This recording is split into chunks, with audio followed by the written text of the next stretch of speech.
Welcome to the John Doe Radio Show. Today is a Monday, January 30th. Thank you very much for hanging out with us in the Mile High. If you missed anything, as always, you can make sure you go to JohnDoeRadio.com, download the podcast. And if you were downloading the podcast, as always, you can go to JohnDoeRadio.com/live Monday through Friday. Hang out with us, 11 a.m. Mile High time. That's when we do it. Today is a Monday. That would mean I'm a little bit slow coming off of the weekend. That's my excuse for today. But it is being a Monday, it is looking to a compassionate care center day. So that's what we're going to go ahead and do today with Compassionate Pain Management and our buddies here. Sean finally made it back in with us here. You can, why don't you pull this mic down a little bit so that you can Is it working? Well, you just gotta you're gonna have to crane. You're gonna have to be like a giraffe. There you go, right there, like that. Hold on here. Are you here? Talk. Okay, go. Cool. You hear me? All right. I thought you were like ghost talking there for a second. Like I saw your mouth moving, but then I don't know. No, I noticed you got those earbuds going now. Yeah, too. dude, I went and bought the brand new Shure in-ear studio headphones. I got those. I love those. I got some nice You did get those too. Actually, I got nice gift certificates, and went and used a gift certificate on that anyway. Paid almost nothing for them, so you gotta go with that. So, but it is a Monday. We're gonna try and talk about a little bit about what's been going on with you guys at CPM. You have two locations, both one in Lakewood and one in Louisville. I passed by Louisville the other day, and I was like, that's where it is. Because sometimes I get it a little bit mixed up because it's up in Louisville. Sometimes I don't know. I don't know why. I just think it's like way farther up in the mountains for some reason. The other direction, not necessarily on your way to Boulder. On your way to Boulder, yeah, exactly. So, see, that's a microphone that works. No, it works. Mine works. Does mine work too? Yeah, your work. Yeah, great. I guess. All right. What about Roper's? Does Roper's work? I suck. Roper got the last man. He got. I didn't know so many people were going to be here today. So we do. We got. Who do we got with us today? We got Sean. We got Roper. We got Patrick. And we got Nate. And Nate. I'm here to defend the honor of Trimus Wheatus. You're here to defend the honor of Trimus Wheatus. We didn't offend the... Oh, you didn't last week? I heard there was a little bit of disparaging comments. What? What was said disparaging? And for all the new listeners of the John Doe Radio Show, Trimus Wheatus is the... well, you go ahead and explain it. He's a god of all trim rooms, and he rules. He's the greatest god in the weed business, and he is who blesses our scissors with the accurate and speed that we need to produce quality MMJ for everyone that comes to CPM. I'm down with that. That. But what was said, I don't know. Maybe Patrick would care to elaborate as to what kind of disparaging remarks he made last week. I was just putting it out like where he can. Where this is how you know. By the way, hold on one second. You can tell how full of crap Patrick is going to be by how many times he stutters before he talks. How many times? It out there. Well, it's like I don't even know what you have to understand is. All right. It's like so you see. All right.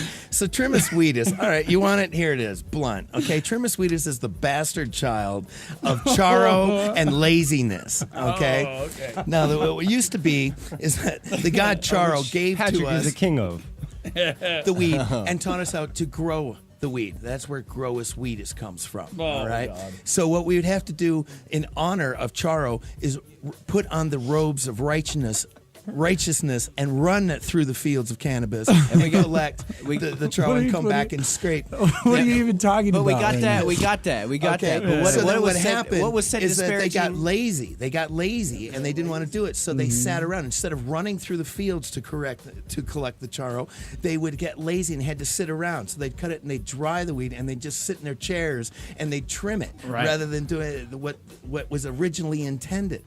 So it's like we're saying, Trimus Wheatus is the bastard child of laziness and Charo. And really what the thing is, and this is, first of all, not true. And second of all, you got it mixed up. Growus Wheatus, you see, is this guy. Basically, he's along the lines of somebody who sits there and whose job is to, like, make the sunrise. Do you know what I'm saying? Like, No, that's the Charo. sun rises every day. Okay, so if your job is to make the sun rise, you're basically just standing there taking credit for what Mother Nature does naturally. If you take a seed from a plant and you put it in the ground, it grows. Oh, what is the doing that though? What is the Well, of taking I do that seed, understand. putting I it think in the he's trying ground to and say that you're watering taking it? credit for That's Mother Nature's grow as work. Yeah, sweetest. totally. And that's really the nature of Grow Sweetest. Is he's the guy that sits around Really, truly, you're the plants caregiver. and takes credit cuts, for who all the waters. hard work that everybody else does. And so it's nice. And then, but the question isn't so much about Trim Sweetest versus Grow Sweetest. It's more about who is a better ping pong player.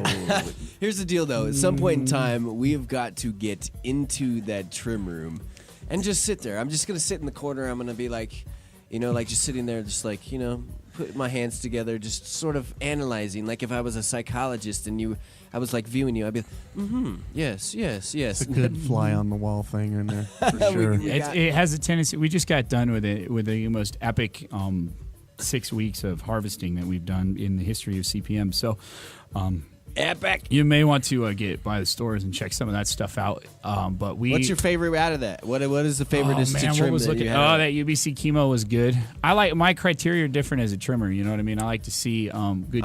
I'm looking for some good Chem Dog. You guys, is that? I mean, Chem Dog Yeah, number 4? Kim Dog should be in the stores like over He the did next. it again! And it looks good. I didn't even know that I honestly just threw that out there. That's good. I was hoping and I was praying that man. maybe you were going to say something about a Chem Dog because I'm like, I love. It's one of my favorite strains. It's looking pretty good, man. It Seen was the some first amazing time. Chem Dog It's the lately. first time these guys, all that I'm a aside. big Chemline fan It's the too. first. That's why It's the there. first time we've had What it up, come bro? through, and it actually looked pretty good. So normally it takes a couple strains, a couple times through the rotation to kind of get everything pegged, but this stuff looked really good. So Yeah. big ups, growers.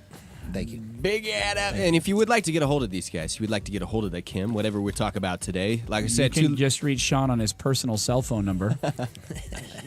Please. that cell phone number is no, you have a spot. 720-333. Yeah, 2 locations: 1585 Quail Street, number 13B in Lakewood, and that is like sort of you call that like a Shopping center? shopping center, Shopping center. strip mall area. It's not like you would think number 13B like you'd be going up to an office building or something. It's a strip mall shopping area. That's once again 1585 Quail Street, number 13B. Right next to King Supers. Yeah, you can I get- got no problem saying that. Now? No, not at this point. All right. Not at this point. Not any longer. So, yeah. There's a King Super Shopping Center up there by Sims and Colfax. Awesome. And we're 2 stores over to the right of King Supers. Or 3. Awesome.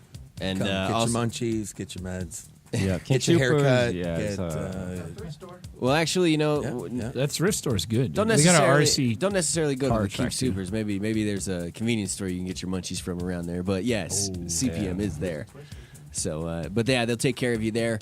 And that phone number that you can call and bug them about questions that pertain to your likeness. No, and by bug them, I mean absolutely. They'll take care of any question that you have that they can take care of. That number over there in Lakewood is 303-232-3620.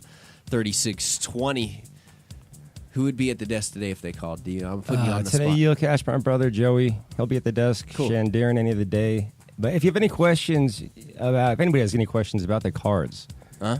that's the big topic of the last few weeks. That is. this And I gotta get a 5,000 renewal. people that Jeez, 5 same here. months. 5 months of continuing the numbers dropping every month consistently.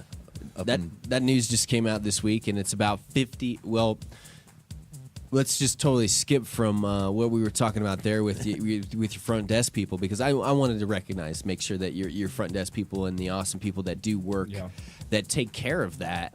The paperwork that makes everything kosher, and I mean those are important people inside of almost any business. When that take care of that paperwork, but. Yeah. But there's a whole other side of that thing. That's what we were just going to go into. So there's some new numbers that came out, and Warren had posted this up. Warren Edson had talked about the breakdown of the numbers and how many people, and I think there was like an 8,000 person drop off or something. I can't exactly remember the patient drop off, but it comes down to we had a certain discussion here on JDR one time to where, what would it take for a California dispensary to operate? I heard that. I watched you guys go through that. It's like live. 300 or so patients. You guys had 400 patients per center Yeah. for it to survive in the California 400 patients. style. And here it's not too much different. I mean, you need a couple hundred here probably to be able to do really what you're wanting to do. And I mean, that's just coming from, what a few people have said. But and maybe you could add to that and maybe change some numbers to that, or even not even talk about numbers is perfectly fine too. But 50 patients per dispensary is what it's coming out to be with these numbers that have just hit. And that seems like it's really, really, really tough for the centers to be able to get along. I mean, we don't want to see those numbers fall off. And 50 patients per center, I mean, that sounds like maybe a lot, but that's not a lot of people at all. Not at all. Not at all. You're seeing. I get emails every day these days with dispensaries for sale, and they're talking about their sales being $20,000 to $25,000 a month. That's not enough to keep a center going. That's why they're selling it. People would think any other business, or people would hear me say this on the radio right now. Wow, $25,000 a month, or almost $1,000 a day in sales. But it doesn't cut it when you have an entire warehouse that you got to go ahead and keep people over there. You've got lights, employees, all kinds of ridiculous. Look what is going on right now up in Fort Collins, where the city has shut those down, and the people are literally turning over their product and their plants and everything to the police and saying, okay, here, we're surrendering this. We're walking away from this. Yeah, and that was a weird topic there. And I would have loved to have been at that city council meeting. One of the craziest topics probably that's ever been talked about is like, what do we do with all this extra weed that we shut you down with? Should we allow you to sell it to other areas? Should you just turn it in? I mean, it's crazy. Who's listening to JDR right now? I'm on mute. Who is that? Turn that off. No, I'm kidding. That threw me off. I was like, wait a second. Am I hearing my voice again? That's not here. It's all good. No worries. I mean, I hear that they're selling it. I hear that Fort Collins dispensaries are taking their bud and selling it to other dispensaries. I don't see why. If they're given a certain amount of time, we're allowed to sell it to any center. I mean, maybe I'm putting myself in the doghouse by saying this, but I believe that we can sell it to any other center as long as they stay within the 30%. As long as that. It's a 70-30 rule is what you have to follow. And then there's a certain amount of paperwork and other things that go along with that's got to be taken care of. But given all that. But it's weird. It's crazy. It's just crazy to be in that situation, to have to sit and talk about that. And why did you ban him? Why? I mean, okay, so if you think it's so bad and you don't want these people here, yet you'll sit and like pawn off plutonium, which you think this is, some just ridiculous nuclear hazardous waste that's just so okay, let's just pawn it off to everybody else. It's so hypocritical and ridiculous inside of my mind and what they're doing. So anyway, let's maybe get to maybe a few commercials here, and then we'll come back, talk about how everything's been going, at the shop, maybe some answer some questions if some people have some questions in the chat room. Really honestly though, it's like people really don't know where you guys are coming from. Like, I mean, they don't know what sort of questions to ask. I mean, and we've talked a lot about the mechanics of a lot of stuff, and like maybe we could get into a little bit of security, and maybe we could get into a little bit of maybe you had some few ideas or whatever. But definitely, if people have something to ask inside the chat room, you can private message me. Mine, I'll go ahead and just type a bunch of gibberish right there in the chat room. Anyway, that's. For some reason, I have no clue on how to change the chat room name. It's just 263564 is my name, and you can't change it. So anyway, I used to know how to do that, and I forgot. And then I'll also try and check the Ustream chat too. So if you have any questions for Sean or any of the guys, they would be greatly awesome to answer them if they can't answer them. So make sure you check them out. Also, like I said, they also have a shop in Louisville, on the southwest corner of West Dillon and McCaslin. That's 1116-7 West Dillon Road, 303-665-5596. And it's pretty much, you got the same goods at both dispensaries? Both centers? Yeah. Awesome. Yep. for the most part. What's your favorite right now? What's your favorite strain right now that's up in your spots? Anybody? Lavender. UBC. What is that? Lavender. for Patrick. Lavender Patrick. Lavender makes some incredible hash, man. It really does make some incredible water hash. Really like the lavender really comes through. It's just it's a really good medical strain. It's actually yes, very. There's so many different things you're actually able to use that one for, and we actually got a nice crop of it that's coming through. Nice. I'm not sure if they have it some on the shelf right now at the store, but they will. I know within the next couple of weeks have a nice round of it. That's definitely something I'm looking forward to seeing more of. What'd you say, Sean? Yeah, this UBC. The UBC chemo. I've been stuck in my house for the last 2 weeks. UBC chemo is why you've been stuck in the house. And we'll talk about that here when you get back, why you've been stuck in the house maybe for 2 weeks or whatever. So that's been keeping you company, been taking away your pain and helping you out. Kind of. Yeah, you can say that. It's been a long 2 weeks. He hurt himself, may have racked on both. Well, that was sounding like I was like going to say I was going to rack. No, I don't rack. But may have both cojones, yeah. Just knocked both ankles is what maybe we were there. Racked both I ankles. told you not to mess with me, bro. Took you out with some clubs. Next time it's his my karma for kneecaps. talking smack about dubstep all the time. It's your kneecaps. He's, Next time it's your kneecaps. He came in and pulled Tanya Harding on you. Totally golf clubbed him. That's a good Did time. you use a tire iron in that one? It was a tire iron. It was a tire iron day? I don't know, was it a tire iron? Or a baseball bat? I don't remember. I don't know what it was. I do remember that day, though. I do remember it was a That's knock. weird. It was a My knock. mom's like, for Nancy Kerrigan. you remember It those was one of weird- those collapsible batons. Oh, Yeah. it was one of I those. remember it. Was it? Police Was it? baton, yeah. See, there's weird days you remember. Like, I don't know, for some reason, like, I remember the night Princess Diana, died. Kurt Cobain. Kurt Cobain. I remember when the weird space thing shuttle about blew up. the space shuttle. Oh, yeah. The weird thing That about was Kurt insane. Cobain is, like, Kurt Loder delivered that.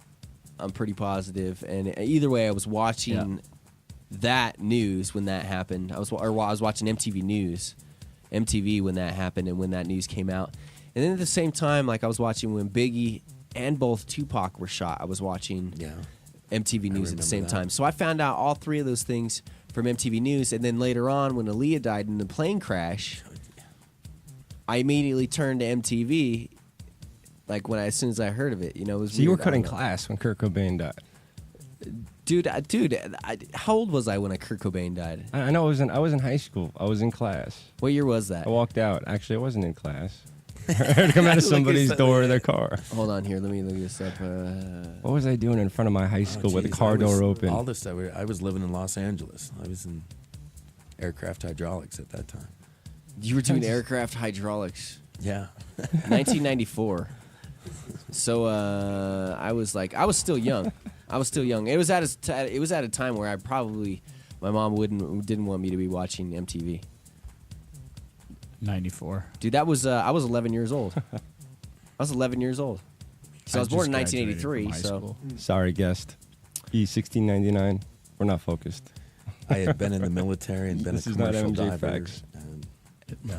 don't worry about it. We have a tendency to wander. We just whatever. And if you do have private messaging, I meant to say in the chat room and why I gave you out that number and who I was and whoever. You can private message me in that chat room. Just right click on that or just click on my name and then send me a message and it'll pop up blinking on another screen and we'll get to it.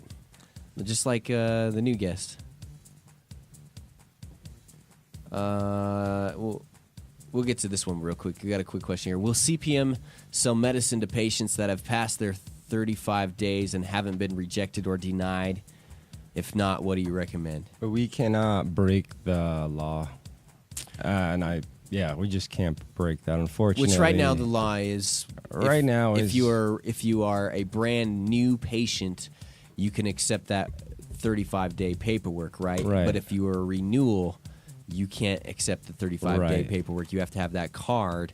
And if it's after the 35 days, unfortunately, that person has probably got to get it worked out through the CDPHE in order to be. Yes. You have to have that red card in hand unless you are a brand new patient with your 35-day paperwork within hand. It's unfortunate. And it's to the point right now that even if I told my people in the stores to serve somebody, that they wouldn't do it because they're breaking the law themselves. That's the way they perceive it themselves. And there is protections in the rules in 1284 and some of the other cleanup rules that separate the protections on whether if you get in trouble, that it protects your employees. If your employees do something stupid, it protects you. You know what I mean? And by stupid, I don't mean stupid by that anybody would do anything here, but I'm just trying to make it clear that there is certain things that you can and can't be done.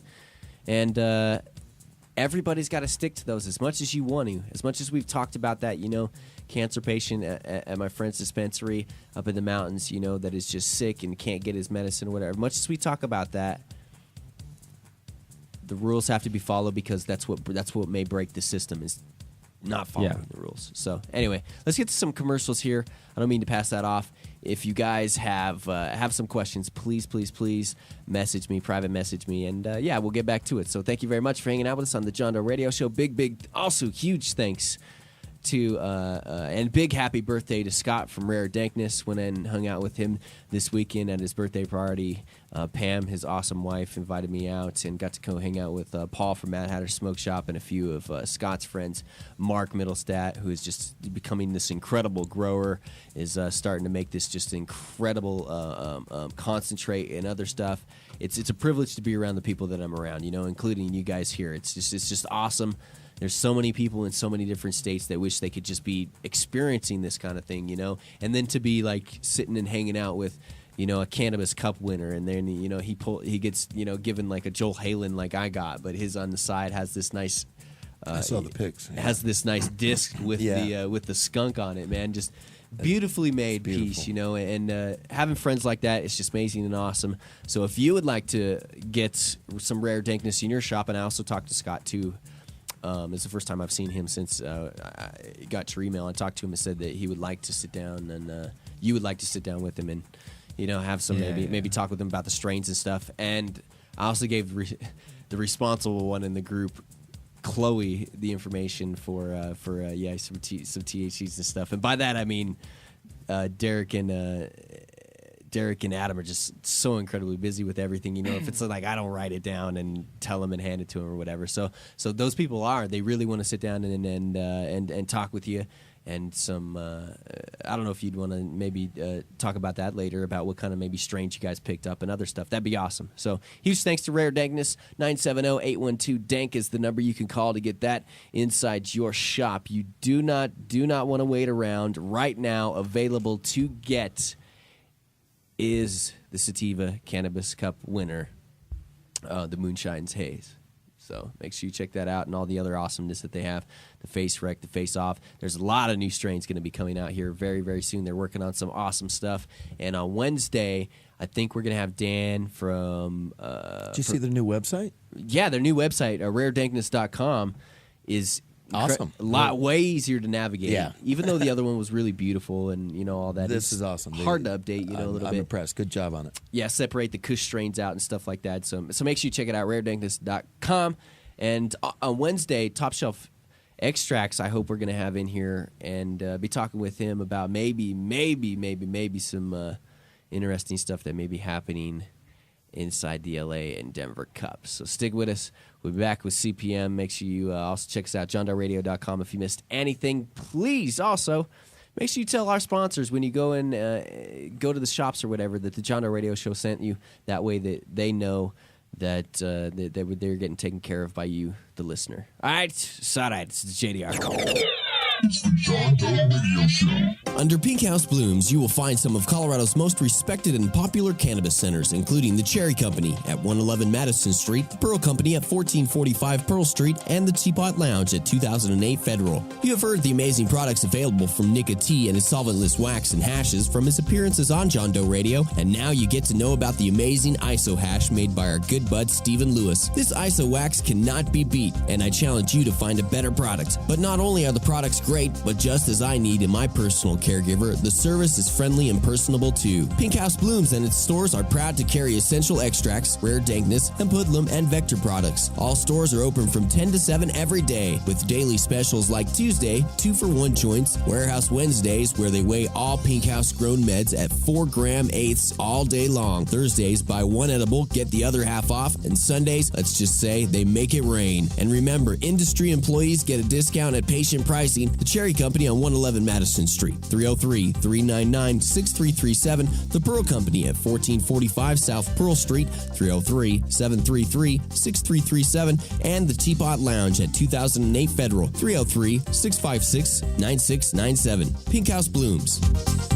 Mad Hatter Smoke Shop has got your high-quality, American-made, unique pieces and some of the best scientific glass available anywhere. Artists and companies like Mike Fro, Cowboy, Zob, Royal, and D-Rock with some of the best products the Mile High State has to offer. Treehouse, Joel Halen, Worm, Tricky, and more. Mad Hatter Smoke Shop also carries Sheldon Black, one of the highest names in glass standards. Don't miss out on the Holy Water style collection either. Our friend John Waters offers his line of shirts, jackets, hats, and skateboards for men and women. Mad Hatter Smoke Shop for everything the JDR Army needs. Mention JDR or John Doe Radio and get 20% off. 20%! Visit MadHatterSmokeShop.com or email store@MadHatterSmokeShop.com for inquiries. Mad Hatter Smoke Shop, 6091 West Colfax Avenue in Denver, 303-953-7015. Store at MadHatterSmokeShop.com, 6091 West Colfax Avenue, Denver, Colorado, 303-953-7015. Trouble with the law? Or maybe you're looking to start a medical marijuana business? The law firm of Edson, Mayton, and Matz can help. Attorneys Warren Edson, Lauren Mayton, and Chris Matz offer a wide range of criminal defense-related assistance and cannabis legal services. Call the team of legal professionals ready to help you or your business out today. 303-831-8188. That's 303-831-8188. Or check out the website, warrenedson.com. That's warrenedson.com. Platte Valley Medical Marijuana Center in Denver has some of the most affordable prices anywhere. Don't believe us? Call them. 303-953-0295. That's 303-953-0295. Or just head down and visit them. Trust us. Located at 2301 7th Street, Unit B, across from the Denver Aquarium. Great people who care about a fine selection of meds and a wide variety of extracts from top shelf extracts. With daily specials like Monday Madness with premium strain specific joints for only $1 when they're normally $3. Wax Wednesday with all wax for $15 a gram when normally $20 a gram. And during the NFL playoffs, Platte Valley is running a special on select ounces for just $125 and select $15 eighths, not bottom shelf strains either. You didn't miss what I just said. $125 ounces and $15 select eighths, not bottom shelf strains either. Don't miss one of the busiest and most convenient dispensary locations in Denver, Platte Valley Medical Marijuana Center, located at 2301 7th Street, Unit B, 303-953-0295. And until January 15th, everyone gets patient prices at $25 eighths and $150 ounces. Platte Valley Medical Marijuana Center. You're listening to the John Doe Radio Show.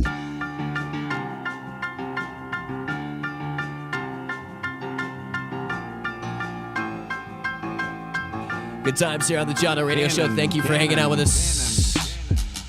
Dude, I picked up a bunch of these Cannon beats. Don Cannon. I'm a huge fan of Don Cannon for hip-hop.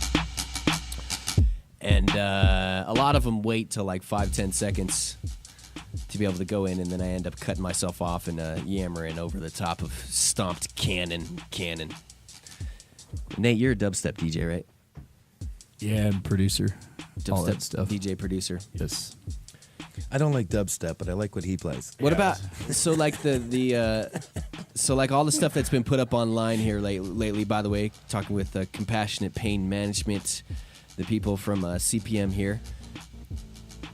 So all the stuff that people put online, I've seen a lot of alien communication being sent to Earth, but humans think it's dubstep lately, online and stuff. So is that How about the betoinger on the back of the doorstop?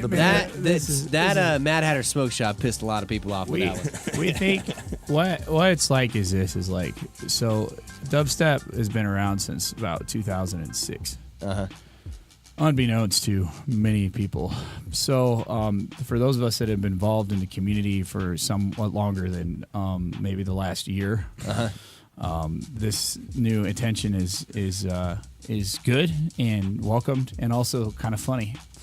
And so you get to see stuff like that. You get to see the YouTube videos. So it's kind of our way to kind of poke back at the people that don't understand or weren't really part of electronic music scene, won't be part of the electronic music scene later on down the road. You know what I mean? Just like that's cool. they're kind of like visiting for a little while. And we welcome them here, and it's tourist season right now in dubstep land, and we're cool with that. It's all good. Glad you're here. Hopefully some people will catch. I mean, it's psychedelic music. It's designed to produce a certain effect on the listener, and so it's nothing new under the sun for those of us that have been involved in EDM for I've been playing music and writing music in the electronic music community since I was 18 years old, man. It's year 17 for me. So nice, but it's funny. So that's kind of how we like to poke back at it, and we also like to say things like, "My favorite band is dubstep." Exactly. You know what I mean? Exactly. And, Adam Dunn from T.H.Seeds. Yeah, what is is a big this? fan from dubstep. So yeah, that's word, man. So how is that become resident dub expert? I don't know. Here? Adam is a JDR. I don't know I don't know which Adam they're talking about there. They may. I'm not sure. So I mean, I would have to give up the resident dub expert to right over here to this guy. to Nate. I mean. I don't know. I mean, it's kind of a given. That's the thing, man. Google him. Yeah, just Google Ishi and shut your mouth. Nice. You know what I mean? All right, and buy my tunes and don't steal them. Shout out to Submission and congrats, Nicole, on the new Jeep. Yeah, awesome. That's dope. We got a shout out Submission Dubstep. Big we got shout out to out Skrillex or however the hell that's you say where your name. that's No, where I'm your kidding. Skrillex is in dubstep. And then we got a shout out Womp Truck Crew. We just had a really big party on Saturday with J Pod, and if you don't know about that, you better know. You got to ask somebody. The Womp Truck's good people. They're down at First Fridays and stuff. And by the way, this Friday, First Friday, 629 South Santa Fe.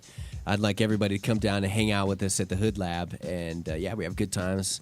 And no matter how cold it is, there's always a fire going on. It's always some... Are you guys... Yeah, always we got the bonfire. Yeah, you gonna go down? Going on? Yeah, we got Womp Truck. We do Womp Truck First Fridays on 7th and Santa Fe every month. We have for You're down there? Man, I am in the Womp.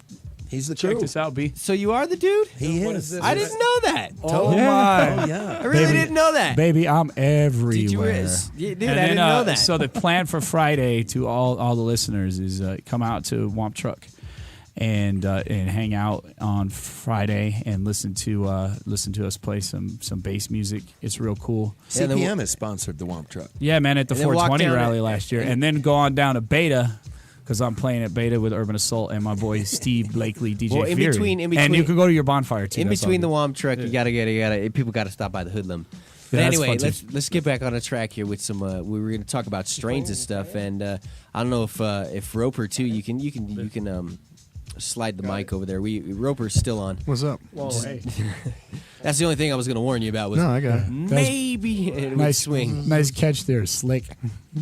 That was nice. Bloody That was finger. nice. But you guys said you picked up some strains here lately in your center, and maybe give us a few strains that you picked up that you're really interested in on looking forward to. Well, we've got what we've done is we've always had the stuff in the mix that we're constantly putting new stuff on, and we were watching it, literally over the last year. I'd say about 20, 25 strains that we added into our mix. Yeah, somewhere around in there, probably even more. But most of those you haven't seen yet at the stores. You're not. No. It takes Nice. a long time The- for us to find the right phenotype that we want. The rare And- dankness seeds you won't see and they cracked well. I got, what was it, 5 of the 6 of the Yeah, strain, I've heard really those well strain about hazing. Rare Dankness, and then also Derek, our former host here on the John Doe Radio Show. I think he's got like a 98% rate on T.H.Seeds and stuff too. Yeah, we so. have excellent. Yeah, good THCs. rate on that. We've got and solid genetics most of the time. yeah, really good. And so what do we at? They're heavy duty Almost, yeah, fruity. all the We've time. got some of Picked that up stuff. heavy duty fruity. Yeah, we've got that. That's gonna hit in the stores now. That should be coming. Yeah. to the Yeah, stores. that came through really nice too. Stanky and frosty and nice. Stinky Pinky. That one's That was Stinky nice bud Pinky. structures too on that too. So it's Yes, all it's solid. a thick, large plant that's just sugary and lovely to smoke. Man, the creaminess of it is just awesome. I never got it. It's just it's the one There's a few, but it's one of the ones that I really regret that before I got rid of my garden, I never got a chance to get my hands on and grow out. So I'll grow it out someday, and there'll be others.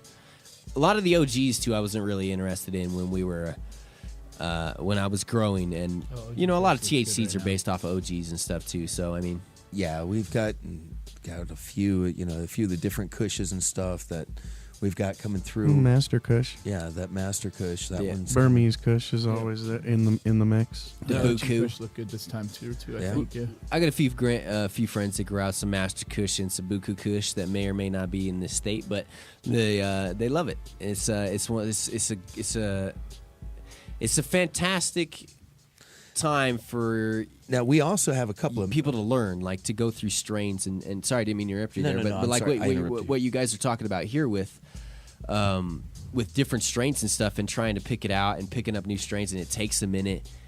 Some people just don't want to spend the time to sit there and go through, but honestly, that's almost you're missing a huge beauty and learning experience of it all it's a just delicate be a worker. wonder. You could just sit here, it's punch a clock and come and do this, or you can make this your lifestyle. This is something that's learn really your nice. plants. It's like the same thing to somebody to me who is in the automotive industry. They might work on cars during the day, but on the weekend you'll also find them at a car show.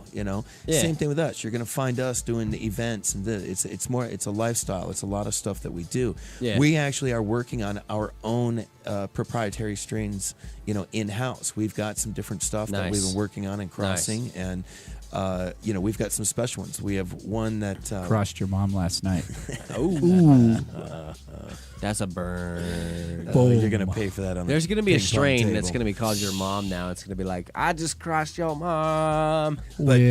But we've got one Joe that's Daddy strain. that's been really good for us. I crossed your mom with Stinky Pinky. Oh no! But and this one that we have that came from a Vietnamese skunk. Really? That was crossed with a Vietnamese sativa. Yeah, that was crossed with a Californian. This was actually brought back. Yeah, California skunk. really probably kind of hazy and funky. It's phenomenal. This is actually it was brought back from Vietnam, and from a Vietnam vet who then in California who.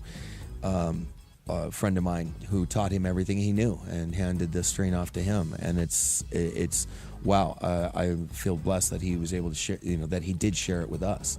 Nice. And the seeds have been sitting for years. When those seeds were 15 given years. to me, those things had been sitting since like 1992.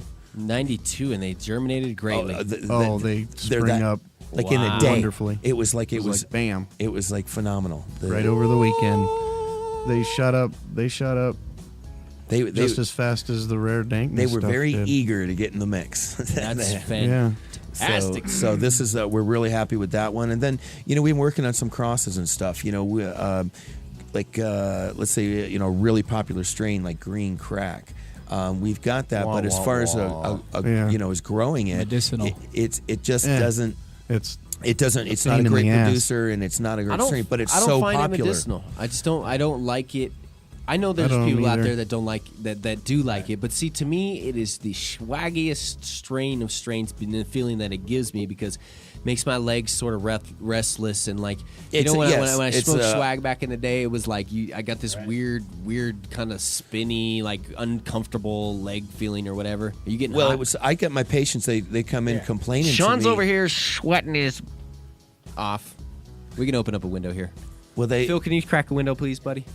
So I'd have patients that would come in, or they'd get some of that, and they were like, They used to they were love like, it. they love it. They're like, I want to get some more of that, and I'm like, how is it working for you? And they're like, it made me feel so good. I was cleaning my house, and I cleaned parts that I didn't know were dirty. That's why it's I called remember crack. that. You remember that lady? I remember the whole when we first got it back in Louisville. Almost 2 years ago. We had gotten. I never heard of it before. We got a pound of it, and Green Crack.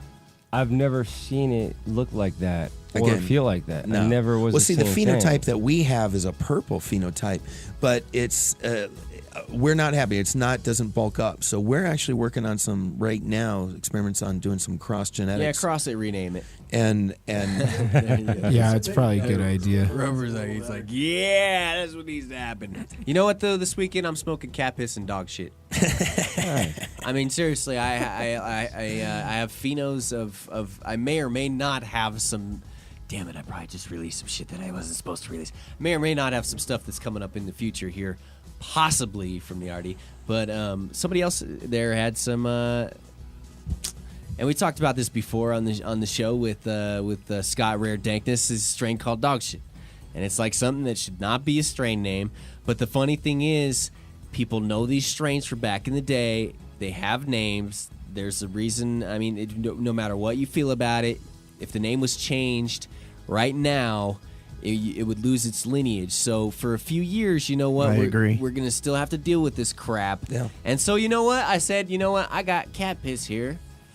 I might as well just smoke some dog shit too. And he's like, and then Scott goes, yeah, you like that in your mouth, don't you? And I'm like, oh, you're lucky it's your birthday. Anyway. Cool story, bro. Thanks, But no, Nate. there is. You know, it's like the sour diesel, the AK-47. You know, it's just all these names that it's like, well, they've got.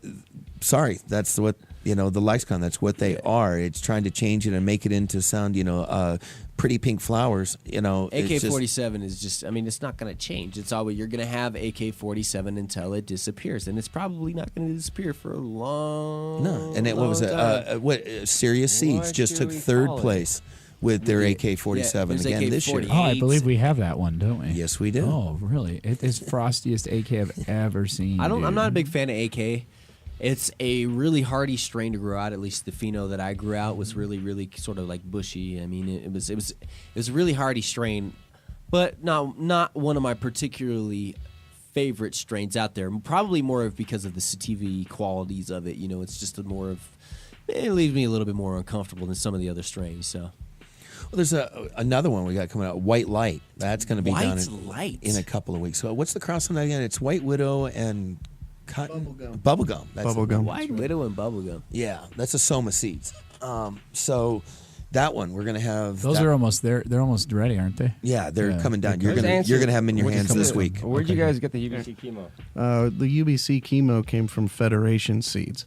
Very limited release back in the I early don't know 90s. how old they are, but I'm assuming they're probably at least 10. Yeah, And At least 10 years and old. there's some releases from like Chem and Res Dog that or Chem Dog and Res that have been just extremely limited release. You got to know exactly where to go to get them. You got to be on the right Headband. forum. You got to be, it's just something that's. you got to know. Well, it's. But now they've all gone to now they're all trying to get into legal. They're getting into legal areas, and now it's like they're Well, that's where you get it from. That's the thing is I'm finding out it's like okay out in California CD you Wednesday on have a Monday. like all of the original OGs they are controlled Scott won't by be here, though. a certain group, and a friend of mine went in and paid $10,000 for one cutting, That just is, and that's just that's it. And you heartbreaking. hope it makes it because It's heartbreaking. and that was for a Triangle Kush, I think. Yeah, Roper's like, God dang it!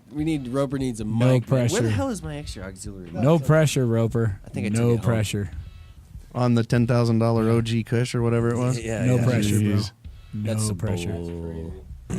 But it's all right, I mean, it'll get to the point someday where you all have your own, and it'll be worth just like, when you watch the Botany of Desire with like apples. It's like apple seeds. You can't just go to any apple orchard.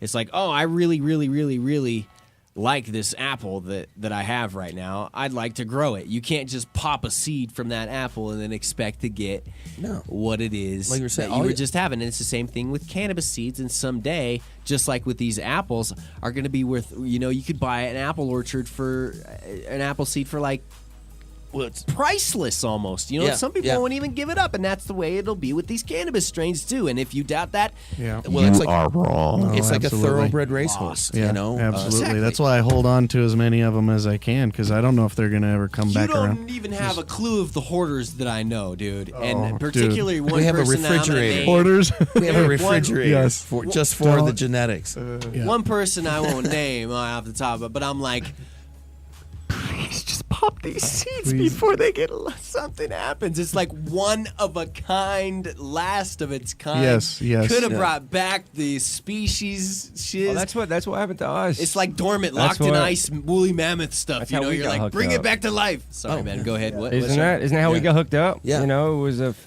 friend. It's actually my friend I was telling you about. A friend of a friend of a friend. No. It's a good friend of mine. Leave him unnamed with and the all connection. That stuff, but he collected for about. I'm getting a little excited. I have a friend who he's been collecting for literally 15 years and going to the cannabis cups and doing this and getting all these strains, and he had literally hundreds of strains, and he came to me and said, I would never crack all these in my life. Yeah. Here, you do me a favor, you take these and make it happen. You know, 132 strains. I don't give a damn how much strain work you guys do here. The hardest working man in this room right now is Phil over here. He's always I look over at him now and I'm like, man, we need a chair or like we need a bar stool for homie. We needed one of those like he needs like a hydraulic like camera thing. You know? Hey, where you can roll around the room, over. dude. Yeah, like where you can sit in a NFL. corner and just be like, you know, it's like one of those little booms. We could get an engine hoist and get him a climbing harness, and we could just hoist him up. These guys can rig it for you, Phil. They got it for you, homie. We're very resourceful people. We work in the MMJ industry. Hey, and jumping real quick here to another question is there's a person that just got into town, got their MMJ, or I don't know if they just got into town, but they got their MMJ blue license, which I should call it the blue badge because everybody's like, blue license? And I'm like, your blue badge. Oh, yeah. Your employee licensing. Yep. And was interested, maybe, digs you guys, was interested maybe in your company. You guys have any openings, or if they would like to turn in an application and they have a badge, can they head towards your spot? And I can take this one. Okay. Yeah. No! I'm taking it. I'm in charge of recruitment at CPM. Yeah. So, and I think it's a good This is good Nate, question, by the way, right? talking Nate. So, hi, everybody. I'm Nate. I work in the trim room. Big ups, Trimus Wheatus, all hail. What up? Big ups, Kai and Wes and Leah. And It might Kurt. help. It might help you to take notes on this stuff too, and also put it on your This is important. put it on your application. You know, Yeah, like, man. If you list Trimus Wheatus as a resource. So at CPM, the way to apply for a job is to send a cover letter and a resume, including your trimming experience, to Compassionate PM Jobs. So the word Compassionate PM Jobs, no spaces, at gmail.com. CompassionatePMJobs@gmail.com, and include in that your cover letter, man. Make that a good cover letter. And if you are new to the game and we only hire trimmers with mad chops because we roll like that in our trim room. So, but there are a lot of people out there.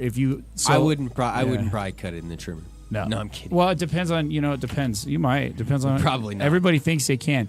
I'll tell you, though, for people, and this is actually. I have too much this might be good. anxiety. I have too much anxiety that when I sit down, and I would be like, There's gotta a get lot up, of, There's a lot of people out there that are looking for jobs in this industry, and so there's a couple things that I'll tell you. First of all, Get licensed. Yeah, you got to get licensed first, man. Like get They licensed. are starting to come down on that. Yeah, and I'm not going to hire you if you don't already have your MMED card badge. I'm just not going to do it. You don't need the red card. Yeah, you just need to go. That's what get so many your people employee don't thing. understand is You got to that get the that- license first, man. Two people Then have we'll asked hire me. you. Two people have asked me this weekend, or been surprised. You don't have to have your medical card to work, and I'm like, I don't have a medical. I'm expired. no, you don't.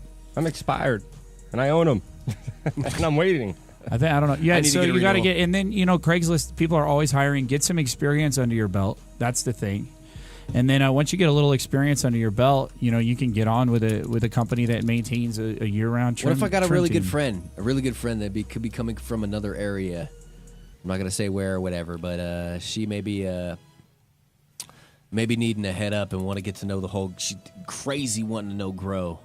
See, I got inside connects, so we may have to talk. We can talk about that. I mean, But anybody else, you gotta go through the right means, man. I basically Okay. now I'm at a point at CPM, where we only hire badasses.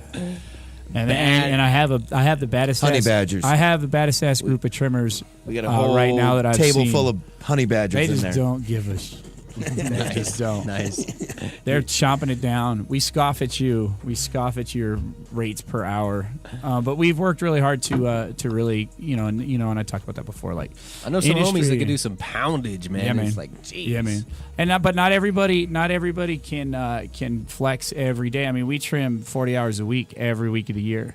with rare exceptions. So it's different. That's good. That's good Yeah. for work. That's good job security for yourself, And honestly, when you come in here and you talk about it, man, there is not a lot of other people that I know of that's that into trimming responsibilities, that have the trimming, take it as serious as you do. I mean, my homie Dredd, he probably takes it about as serious as anybody else that I know. And honestly, I'm probably dissing on a lot of other people, but there's not a lot of people that would sit there and trimming is the absolute most thankless job probably in everything, but probably one of the most important and hardest, time consuming, I mean by like you got to really be patient. It's arduous. It's arduous, you know what I mean? It's like when I worked at Dish Network, my first job there was when claims would come in, when customers would sign the contracts, the retailer would send it in, upper right-hand corner, there'd be a number. You'd enter in that number, unclick a check mark on the screen, move to the next one. Yep. And that's what would pay out the retailers and stuff. And that became, such monotonous work. It was like I blazed out of my mind. I could go through there like crazy, And it's sort of the same thing with trimming, I mean, it becomes this zen. You go inside your head. You have time to sit and think about stuff in your life. And I mean, for a certain type of person, it's the perfect job. And I really, really, really, really, really, I swear, there's not a job in this industry that's less than another, or that where there's, to me, there's like, and I'm not trying to diss on baggers at shopping centers or whatever either. I mean, people trying to get by, just get by. I was a barista at a coffee shop, and I mean, you could take that even. You're just trying to make it by. In my opinion, in this industry, unless maybe you're a front desk worker that just wants to sort of get by and work and just do your thing and be an office manager, and even then that has its own importance to it. To me, this industry is like unlike any other industry because of the importance. The beginnings of it are just so pioneering that you're setting the standard for people in the future that there's nobody that's not important. There's nobody because it's such the standard. Well, right now. in the industry, I come to the MMJ field from doing this. I mean, my experience in the last 10 years, has been from more like traditional stuff. And you don't even. No, yeah, that's cool. Yeah, and I've been sober for 5 years. I forgot that. I don't know what is. It's okay to say that. Yeah, I've been sober, and so I don't smoke, but I have my reasons to work in a business, man. And one of them is, I got a good reason. It's that this stuff helps people that need it. It's give a damn. That's where I went. Sick that's where I was people going need with it. that. Yeah, man. And I think what we talk about all the time in the trim room, because we have to hire, and what makes a good trimmer is, really, I'll tell you what it is. It's like, if you want to do what we do for a living, you have to love this plant. And if you want to work in this industry, you have to believe in this movement because, and I said it last time. It's more than just a plant. Well, every time I go to work, right, we're on point at our shop. So every time I go on to work, I got to clock in, man. And when I clock in, I got to put a fingerprint in the machine. You know what I mean? And I know that every time I'm going to work, I know what that looks like to certain people at a federal level. And every single person that does it, and I said it again, so this industry, and I want to put it out there too, if you're looking to work in this industry, check your motives. This is not a gold mine. This is not easy work. If you've never trimmed weed before, man, and you never had your hand on a pair of scissors for 6-8 hours in a day, man, it is not for the weak. It is not for the weak-willed, and you have to have a motivation outside of just getting by to work in this business. I believe that wholeheartedly, and that's one of the things I like most about. And for me, people ask me all the time, why do you? I got to be the only sober dubstep DJ / weed trimmer on the freaking planet. And people ask me, what is it that you do about? What is it about your job? There might be another one, maybe.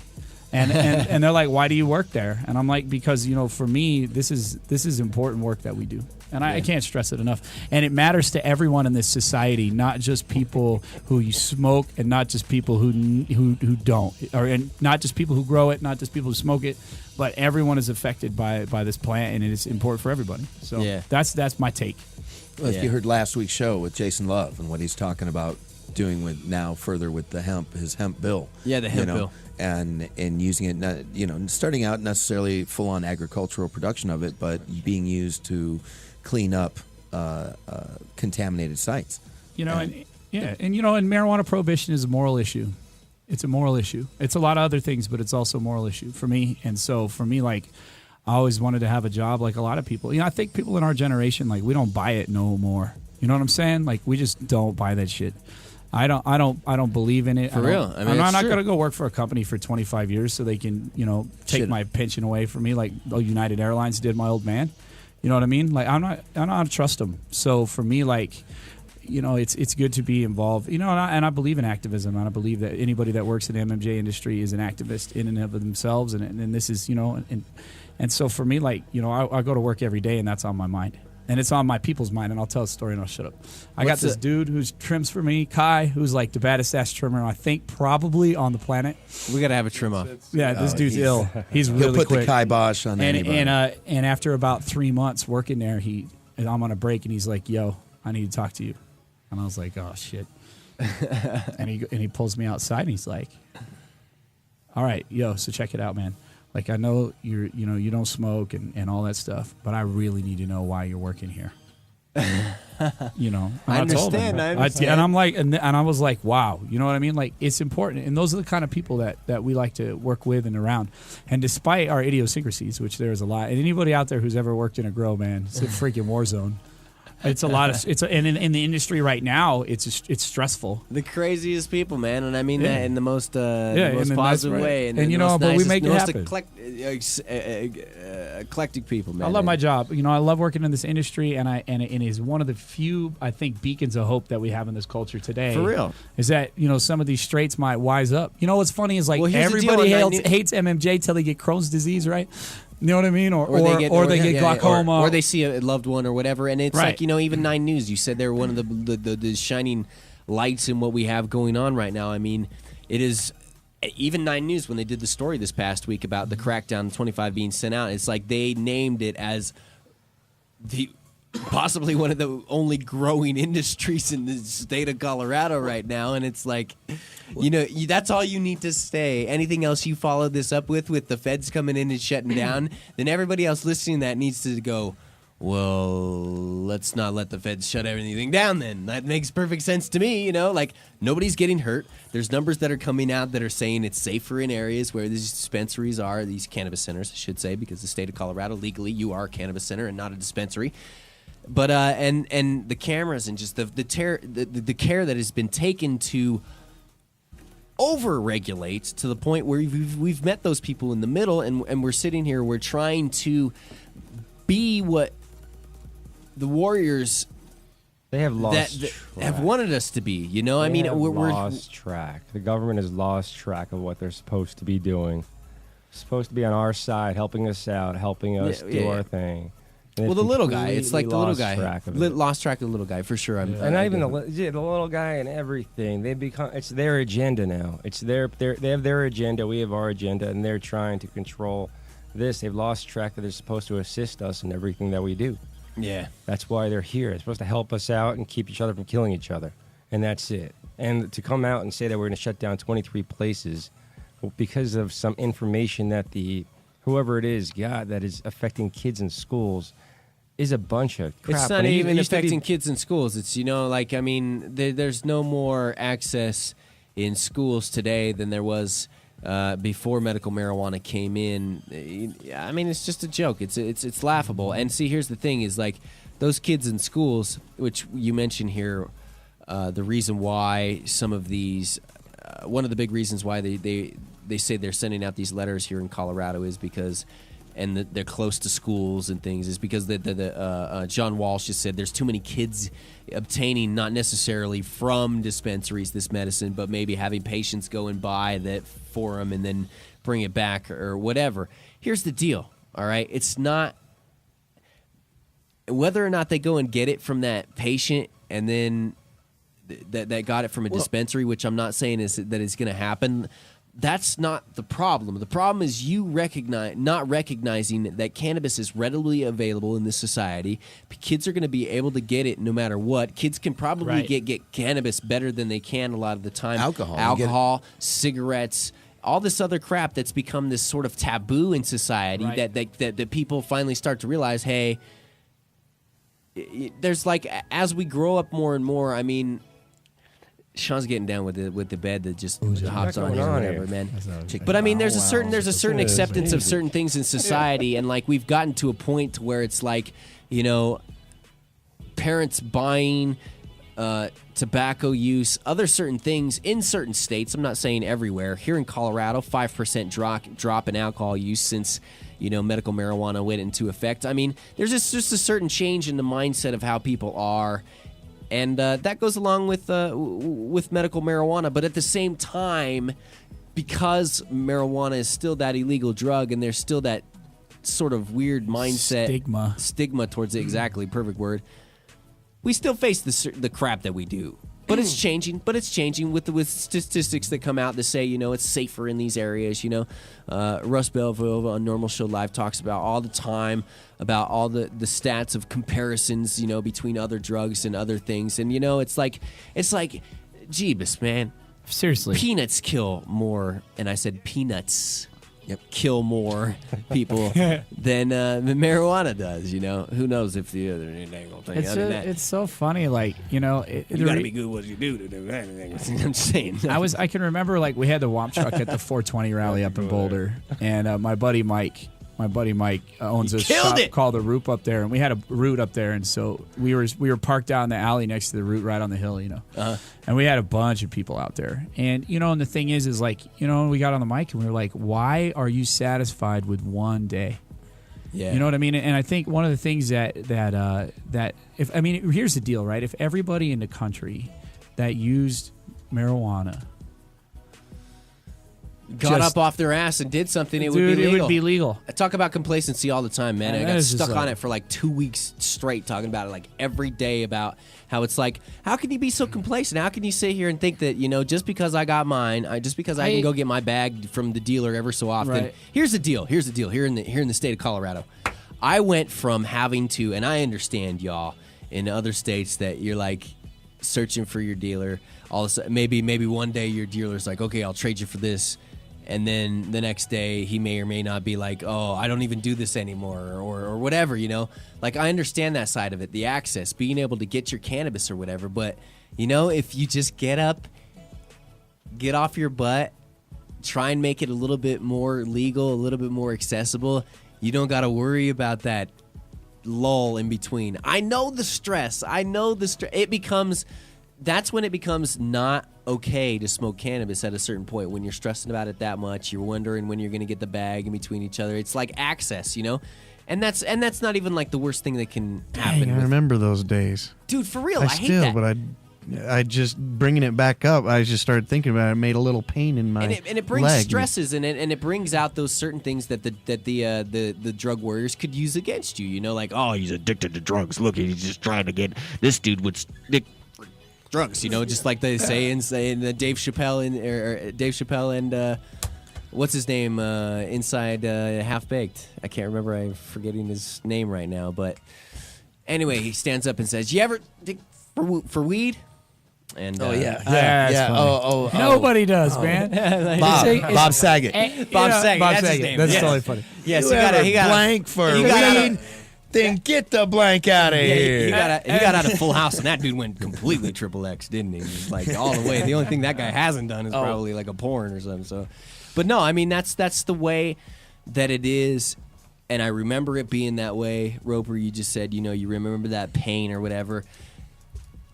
Stoners, dude, take that pain, get off your ass, and go do something. You're responsible. Quit being complacent. If we don't do something about it, who do you think ultimately is responsible for the people going to jail for this plant? You're right. I mean, it's us, man. Like it's on the citizens of the. You know, it's still like that. It's on us. And I mean, granted, like it seems that like those powers are slipping through our fingers, but you know, I feel excited. You know what I mean? And I see what's going on in D.C. and what's going on in Oakland over the weekend. And we just got to come together and as a community, as a marijuana community. You know, I mean, there's been this rift. We've got to take ownership of the place where we live and the laws that are in it, instead of being so complacent and watching. I mean, Bill Hicks said it best, man. Go back to sleep, America. Here's 100 channels of American Gladiators. There's no difference between Everything's medical marijuana fine. and recreational marijuana at this point in time in fights. There is when you get down to semantics, but really, honestly, they're tied into each other. Recreational marijuana becomes legal. It frees up medical cannabis to be able to be studied and be able to be pushed forward more and more. I don't think that there are some states where you're not going to have recreational marijuana for probably a long time. So these states You've got prohibition for alcohol still. but they need to, there's still dry counties. And, my grandma lives in Arkansas. You head across the border, a few miles in Oklahoma, and it's a dry county. But here's the deal. Those places are not going to legalize. But there's a chance that you could have some compassion involved in those places. So why throughout the compassion for the legalization, especially when you know that every single area is not going to go for the legalization. There's two fronts to work on.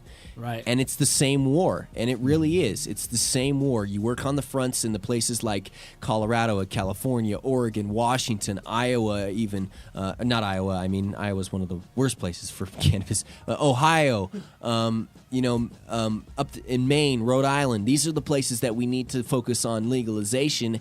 Even New Mexico, we need to get down on the border states and start figuring out a solution to that. But the other side of the coin, too, is that there's states, like Iowa, Florida, New York, New Jersey, so many that you can name off, Arizona, where medical marijuana needs to become a reality because recreational marijuana is a little bit far off. And there is a stepping stone. There is a stepping stone. And if you try and skip maybe over that stepping stone, you're going to fall into the river. You're not going to be able to get out for a long, long time. It's going to be reset like we had in the Jimmy Carter years, man. I mean, we fell back so far at that point in time. And then you can even go back and there's some people that I've even heard that have gone back and blamed a certain organization and some of their people for the way that things went down during that. And I'm not even going to get into that because we don't want to kick up dirty shiz. No matter how much I get more and more ticked off about the situation where we got skadooshed off of a certain network. But we don't want to reset where we've come from. We don't want to take a step back. Right. We want to make sure... And in doing this is that's why we bring you guys in here, and that's why we sit down and are going to be talking with patients more and more. It's because when we sit here and we solidify the business side of things, we make it a norm. We make it seem like there's nothing difference between what you guys do and what the postal workers do because they're handling both, priority things. They're very important, things to these people. There's no difference in this in any other industry in America besides in looking at it as the fact that it's a capitalist type situation. It's something that there's facts behind it, the statistics behind it that prove that it shouldn't be the way that it is. And that, damn it, man, I want to watch people prosper. I want to watch on the Discovery Channel. I want to watch on the History Channel someday when they talk about Prohibition. It's alcohol Prohibition 1 and 2, and then it's marijuana Prohibition 1 and 2, and how great it was that we ended this. And the heroes, like Sean and Roper and Nate and Patrick and you guys that helped end this, and your pictures are on there. And even if your names don't even get put up there on the screen, it's like your pictures are still up there. And you were here at a time to change it and to make people feel like they weren't criminals. A few days ago, my homie Chris Barkowitz is 1 year in jail, 1 year in prison that he's been in there, man. And it was a tough day for me because I'm sitting there thinking, I'm sitting on this couch doing nothing more, planning nothing more than he was trying to do. And people, I don't give a damn what you think about Chris Barkowitz and him sticking his neck out. He wanted to make things seem a little bit more. The only thing that he did wrong was not hide his name. But you know what? I do the same damn thing here every day. So if you hate him, you got to hate me too. Well, you got to hate me too. Here's a little tidbit of information I wanted to throw out there for those of you who are familiar with Roger Christie. Roger Christie's a whole nother one, man. That dude's been in jail, and there's people that get out on bail for murder. He's been in jail since July of 2010. They won't even let him out on bail. And they just with no bail, and they just set his trial for August 28th. So it'll be over 2 years that he has spent behind bars. He just got married. Congratulations, Roger. What's that, Rober? What did you say? You got Pat Sullivan free out on bond right now. Yeah, you have people that are just, the Ponzi schemer. What's his name that stole everybody's money? I didn't even give a damn about his name. And Madoff. Madoff. The Madoff guy is that was terrible. He even got out, man. It's like, dude, are you kidding me? But see, here's the thing, and the one thing that still don't agree why he got no bail. But the reason why that really, really, really pissed off the people in Hawaii, number one, that he just kept selling marijuana over and over and over and kept shipping it out or whatever. Two, and that's hearsay, could be. I don't know that happened or not for 100%. Two, that he did send out these packages that were a little iffy, that you knew that if you tried to follow it, that you were probably going to get in trouble, that it was no defense or whatever. And that's that person's buying it's problem, that they probably should understand, what they're getting themselves into. But you also can't put people in that position to where that people have been busted before for it. It's never worked. You just can't do it. That's my only problem with Roger Christie. But on the other side of it, no bail for cannabis is some bullshit. Yeah. For real. Sitting in the federal and he'll probably federal detention center in Hawaii it'll be 2 years in July now. And he'll probably spend a considerable more amount of time than the 5 years of what people. Well, I guess there's been now. a change in the legal team. I understand what's happened, and you have to give the new legal team time in order to get I up haven't on followed the case. it too closely. But he just got new representation, so they had to give him 6 months in order for his team to build a defense. Yeah, in the chat room saying here, wait till the unions sink their teeth in. I assume they're talking about wait till the unions sink their teeth into the industry. The unions are already here. I mean, the union is already signed up with NCIA. I think with people that are signed up with them, the Cannabis National Cannabis Industry Association or something like that. I don't know. Anyway, we are not.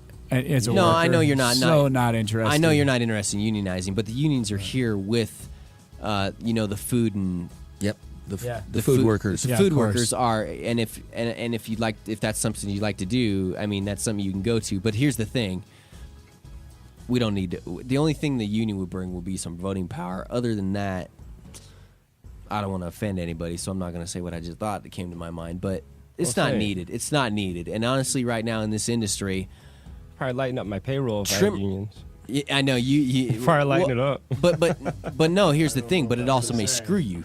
I know it can screw me, but I'm just a really good guy to work for. You say that for a second, but then they'll come back and it'll be like, nope, you'll hate it.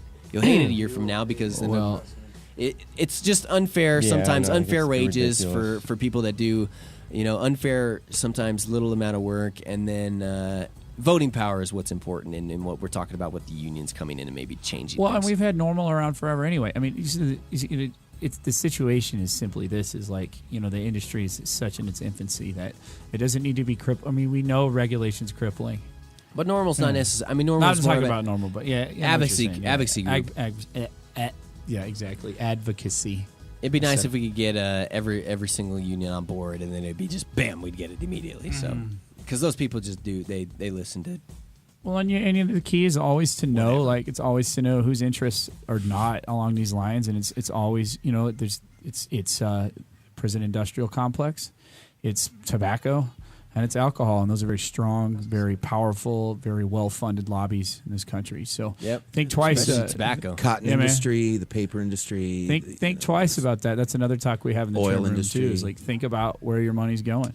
Don't go for the Schedule 2. That's another thing when we're thinking about things here lately. It just comes straight into my mind right now. I mean, if you want marijuana to be rescheduled, it's just not the right way to go about it unless it's going to go to 5.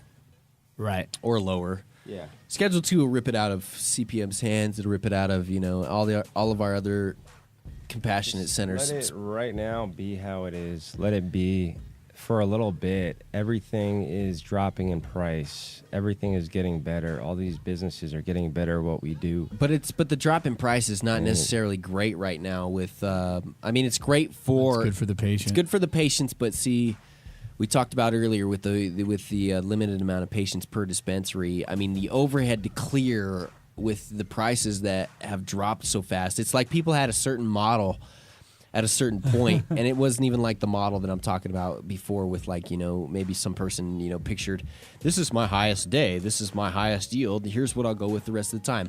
Whatever happened to averages, dude? I mean, those averages even dropped like a rock, because if you say you're on South Broadway or whatever, I mean, you're competing with $120, $30, $40, $50 ounces. I mean, and that's some of the best meds around in some of the shops. I mean, it's just it's difficult. It's difficult as a shop to compete. You got price wars. If you're not vertically integrated, it is. You need loyal patients. I mean, that's another thing. You've got to be truly vertically integrated. If you have a different owner of your grow that's in a partnership with a different owner of a center, which that I don't agree with that, but that's what we have. So that's where we went. But if you have that, then the grower has to go ahead and make their money, and the center has to make their money. Yeah. So that can't compete with the truly integrated businesses that are out there where we grow it and then we sell it, and we don't have to double up to make our business worth doing. Yeah. And I feel the pain when they dropped that rule on us. It was not fair. It's not right. They took out the whole wholesale market.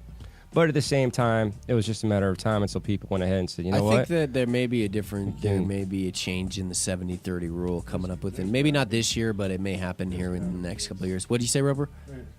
You don't think? There's got to be. There's got to be, yeah. The 70-30 rule in that. See, I don't look at the 70-30 rule as any, for our situation, it doesn't affect us that much. But it comes down to, it does affect some people, though. I mean, it affects people. I know it affects people. Because the way that he's saying it, I'm thinking of what is it, where. If your grow license gets farked, I mean, you're farked. Your whole business is down. I mean, you should be able to dig out of that and be able to buy up enough to be able to take care of your business and operate. I think they've addressed that. own. I think they have addressed but that. How? They've addressed. There's certain 70 situations that you approach their board, call it or whatever it is, and you approach them with your situation. I've heard stories where get an exception. people are still but not that's growing now, their own. But at that's this now, point. though. But that won't. But they're. Yes, that's now. Right, they haven't, and here's they haven't the deal. gone at full. Yeah, what you just said. What you just said. Yes. Up until now, it's not acceptable now to not have your own grow. It's not acceptable to not be within the 70-30 right now, and that we talked about with Chloe on Friday with that, because that's what the that's what they've coming in to do. Employees being licensed is another thing that's unacceptable almost right now, to the point. The only thing that I've seen that's really that's an important big issue. I mean, there's lots of little things they'll work with you on, and I'm not trying to argue with the cannabis center owner here. I'm just trying to inform you a little bit too on what we talked about on Friday. Is there's another thing of the where they've been lenient on is the cameras. That's another thing. I mean, still to this point they're not like flip the switch, like everything is not on right now. Where they're it's supposed to be, and if you have it, you need to have it. But it's like, but they will in the coming months. It'll be like you will have to be compliant with everything, and a lot of it's going to have to do with how we get. I think that she's kind of been laying low for a minute, but the new director of the Department of Revenue Medical Marijuana Enforcement Division, she's less open than Dan Hartman is, it seems, because I haven't seen as much from her. Dan Hartman would always try and contact people. It seemed like Warren and other people would always be talking about what he'd be saying and other things. But this new lady, I haven't heard a whole lot from her. She's been in the Department of Revenue since 1983, since I was born. In the same damn job. I mean, to me, that's like that's dangerous. If you have a person that's in that same job for almost 30 years now, they've got to be part of the system. They've got to be part of the But then maybe also they're lenient. I don't know. You never know what kind of person people are. I'm just kind of rambling here too. So at the end of the show, and I guess I was being optimistic. No, but you are. You are right in the fact that no, and don't let me knock you down at all. Oh no, because I know what you're saying. They could right completely now have come in and like kicked you in the nuts, and like with every single thing. I mean, Warren brought in here last week a checklist, and it was somewhere around here. Maybe I saw that. I saw what you're talking about.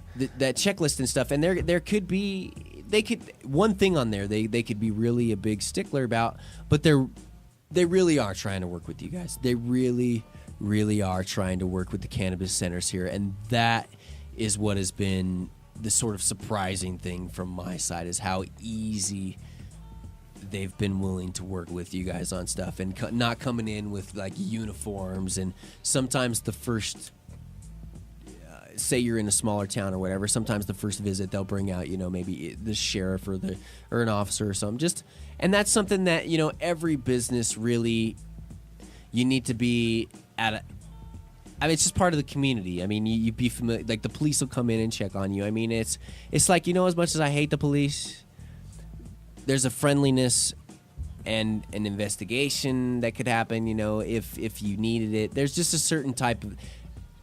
It's personal, and then there's a business side of things. You know, like there is, and it's hard to separate that sometimes. But Well, it's interesting. It was. I remember God, I'm back rambling. when it first started and stuff with Matt Love it. Cook, I was blown away at just how personable that he was being. I mean, Sean sent him an email saying, "Hey, I'm about to make a high dollar decision here. That, you know, I need some clarification on this."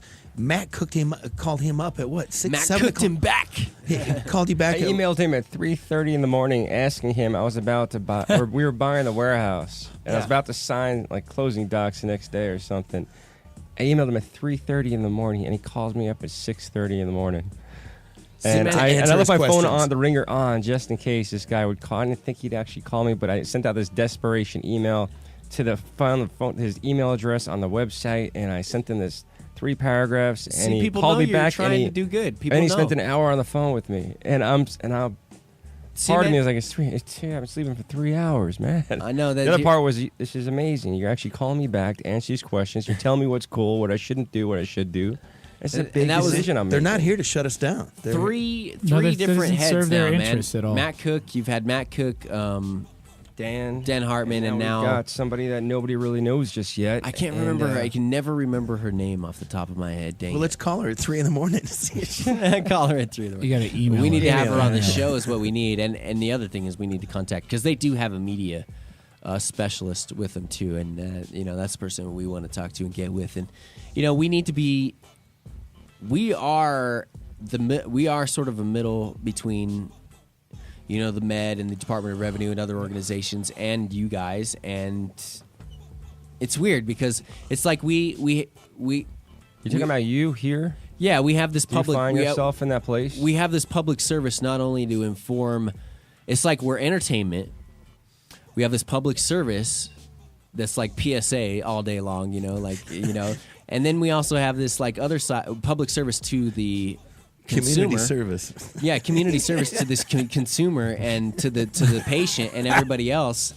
And then we also have this service to you guys, the owners and everybody else, to be as informative and work closely as possible with those rule makers. I mean, I sit here inside of one of the leading lawyers' office in the entire nation as far as cannabis.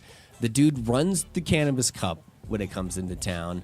I mean, he was one of the biggest lawyers on the normal staff. Warren Edson, Chris Matz. I mean, it would be stupid of me to not take what the opportunity I have to gain from information from them and bring it to you guys. Yeah. Not everybody's like, oh, I'm not going to tell you that, and unless you charge you the $400. No, and an I hour. learned when he walked in here last week. I learned. Yeah, and it's great, and we want to great. take That advantage was- of that. We want to be a part of that for a long, long time to come. It's crazy how everything has happened, because I seriously moved down here in the middle of South Broadway, the Green Mile, ended up there and started up John Doe Radio, and that allowed me to have, you know, more and more access to people that were just in that area and around. And and that was before all the dispensaries popped up, like a few months before. And all of a sudden, boom, they were there. And then we get this opportunity, you know, with hard work and with bringing a good product out, to be in the middle of, you know, Warren Edson's office. And you know, I'm, you know, good friends with Adam Dunn from T.H.Seeds, Scott from Rare Dankness. I mean, there's I could list them off for everybody. You know, I become good friends with Mark Emery. Jason Love. I mean, we've talked to everybody, you know, Miko Hester Perez, and there's just people that are my heroes in this industry, and we've got to talk with almost every single one of them. You know, Danny Danko. I sit here and I look in the High Times magazine when I'm in like high school in my senior year, you know, in class, like wishing I was getting high when I was probably should have been learning English, even though I passed with a very fantastic grades. I don't suggest anybody, you know, that's still in school and a kid to whatever, you know, but I'm wanting to like rip out this page, eat the page. Now I'm looking at better buds than what I was looking at in the magazine then. I'm talking to Danny Danko, you know, I'm talking to Kyle Cushman. You know, we're talking to those people that were those people. Dan Sky asked me, the head of High, you know, one of the big directors, High Times, Didn't asked you me post to. something about Jorge? Jorge Cervantes, we've had him on the show before. Jorge Cervantes, I've met him a few times. His people calling to ask to be on the show, you know? I mean, it's like, even though, and then I got to go back here, even though Dan Sky, I really do appreciate and I love everybody at High Times, I just am really upset they didn't print that Chris Barkowitz article. It could have helped Chris out so much, and I just felt it was really selfish. And I'd like to communicate more with High Times about that. I've tried. I really have tried to connect the dots. And Danny and the other people, man, they don't know why. They're just, you know, I need to talk with Dan. I need to Dan Sky and maybe the head guys and say, hey, you know, there's sometimes maybe a section that needs to be devoted to people that have been incarcerated a little bit more, you know. And I know they do that. Anyway, I didn't mean to get off on that topic and then whatever. I don't want High Times to be ticked off at me, but I also want to know High Times to know that I feel like my homie was really slighted, you know, in a situation where that's neither here nor there, I guess. Yeah. I just get bummed, man. It's a 1-year anniversary, and an anniversary that's supposed to be some special thing, but it's not. It's 1 year of him being away, and you know, I think about Mark Emery, you know, and then like I'm mentioning these names here, and we come across the names that, you know, are in prison or have spent that time, and we've talked with many other people that are, you know, in prison right now for cannabis, and it stops me right in my tracks, dude. It does. It stops my train of thought because I'm like, nothing that I've done is anything different than a lot of these people have done. Nothing you've done is a lot of different than what these other people have done. Nothing that Phil's done is a lot different than any of these other people done. The only thing that makes us different is our circumstances and maybe the people, the dog catchers that have tossed the net out and amazingly, you know, got us. So it just sucks. It stops me in my tracks there, and I get stuck onto, like, you know, really emotional, sometimes hard feelings. You don't even want to know what I think about the cops. I have held back for years, and, you know, I always said when I got off probation that maybe I'd let off loose a little bit, you know, but even then I haven't. It's because there's a certain value of respect that I would want back, man. And it's like, you know, you can say F whoever for as long as you want, but here's the deal. The only thing that you're saying at a certain point is F yourself. I mean, it really is. It digs into you deep so much that you really start. Respect begets respect. Yeah, and you don't have to respect them to the point of where, like, it's like, you know, you love them or whatever. It's just like, don't let the hatred build up inside you. And, like, you know, it gets to the point where I'm, like, around police officers, and I'm so fucking nervous, I want to run away. Gee, I don't want anybody to feel like that. I don't want anybody to feel like that. How about walking them through your grow? Yeah, that sucks. Dude, let me tell you, I've done it 3 times now. I've walked a lieutenant through from my division over where I'm at in my district through my warehouse and showed them how it all goes, and it's truly amazing standing next to a man wearing a badge and a gun and the plants with all these plants around, and it's just like, well, how do you think they feel? Whoa.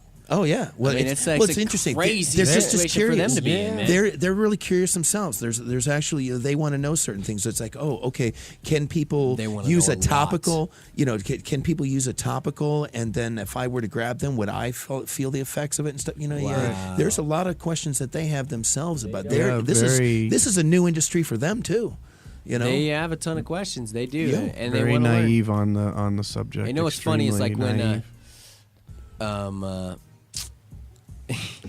it's not a bad thing. It's just because the education is still. They don't have the training. It's not like the channels of communication have been opened very much in the past. Here's something funny, and I'll go into this. I don't think I've ever told anybody this before, but I was talking to the ex this weekend and finishing up some, basically trying to get to the point to where I'm okay with communicating with the kid and all that, and that's for people that have long-time listeners of the show and the continuance of the story of everything. You know, I've been trying to find some closure and cut off the whininess and the feelings that I have for, you know, the ex and the kid, and just become cool with the situation, you know. But it's like sitting down and talking with God, I hope I don't lose my train of thought with this, and I think I just did.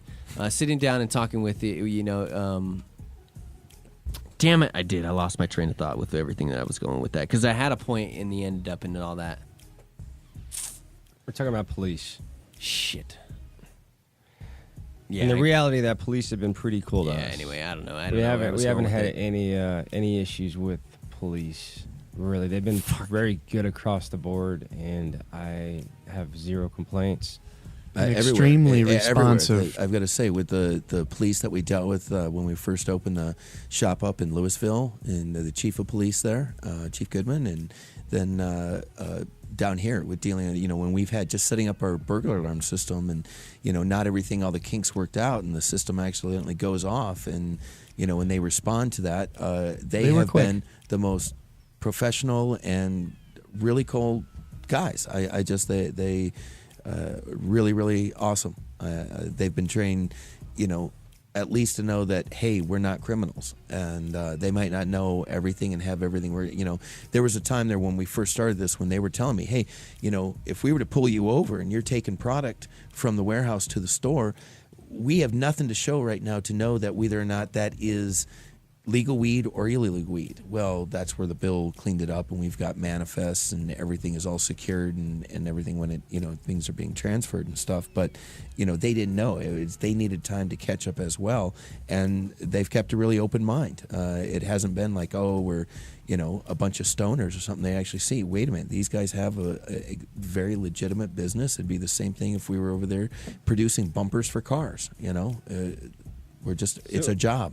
So we gotta let's just, I don't know.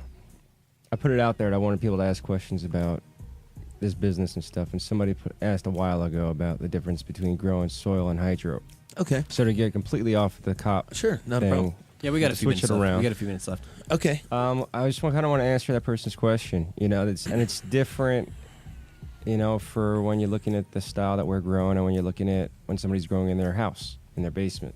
You got very different things. Right now, we're growing both hydro and soil. Some strains it works better. Some strains were actually developed and grow much, much better in hydro than they do soil. And some of them just don't do well in hydro at all. And they've got to be grown in soil. Some of them are bred for indoors. Some of them are bred for outdoors. Yeah. So depending on, a lot of it has to do with the strain and what you're trying to do. If you're, like you're saying, trying to produce the most for the amount of space that you have, and it's a small quantity of lights that you have, hydro definitely would be the way to go. But when you're dealing with... But we proved that to be opposite ourselves. What We've do you taken mean? strains, we put them into hydro tables, to 4x4 tables, put them under the same 1,000-watt light, taken our 8 plants, 7 gallons, put under a 1,000-watt light, and we yield better out of our soil. Yeah. Well, it's like we're saying, with the hydro, it's a matter of like having that dialed in. That particular test, that guy, using that give him a couple times, let him try and grow it 3 or 4 times and see how his different harvests, and see if he can do it. I'd had everything. I'd grown that 4 times already in the soil. I knew exactly what to do to that plant. Yeah. So I'm going to make that as bountiful as I can.